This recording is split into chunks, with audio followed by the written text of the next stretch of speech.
This man's life was tragic. His girlfriend was not only abused by humans, but she was also publicly executed by the king. After her death, her head was displayed as a public spectacle. So, the Adonis who was once powerless to stop it completely transformed into a different person. Although Adonis had been imprisoned for 10 years, today, he finally broke free from his confinement. The first thing Adonis planned to do was massacre humans. He was willing to do anything to achieve this goal. It turns out that long ago, God created humans, but also witches. Although God granted witches power to protect humans, as technology advanced, humans began to fear the witches' abilities. To prevent witches from eventually killing them, humans decided to exterminate the entire witch clan. Although Adonis was human, he still fled with his mentor, Chloe, who was a witch. Adonis, being indifferent by nature, was always supported by the optimistic Chloe, who would often tell jokes to make him laugh. Even though she claimed she would help Adonis find a girlfriend, they both already knew the truth. However, what Adonis couldn't understand was why Chloe could still be so cheerful. If it were him, he would have already used magic to eliminate all humans. But as they were talking, the border guards had already discovered their location and began chasing after them. Although the guards were equipped with modern weapons, none of them could hurt Adonis. But just as he was about to act, Chloe stopped him, citing her magic being underdeveloped as the reason. Instead, Chloe began using her own magic, freezing magic.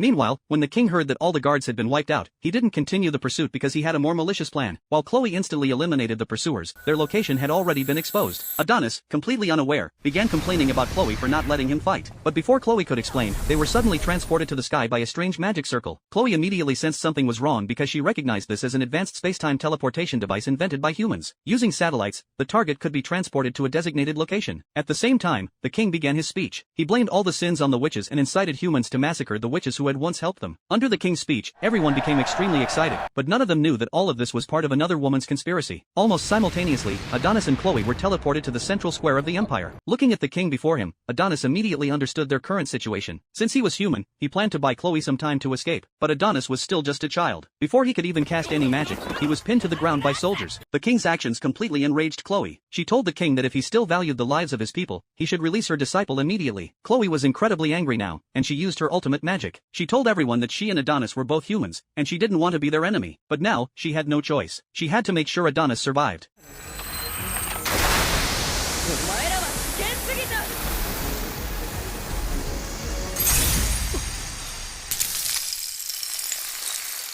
However, Chloe couldn't believe that her magic had vanished. It turned out that the king had already prepared a solution from the beginning. They had invented a device that could nullify magic. No matter how much Chloe resisted, she couldn't harm the king. Now unable to use magic, Chloe was left standing there while everyone watched. They even lifted their phones and recorded Chloe's most helpless moment. Everyone was incredibly excited, and they acted in an evil manner. But even though Adonis tried his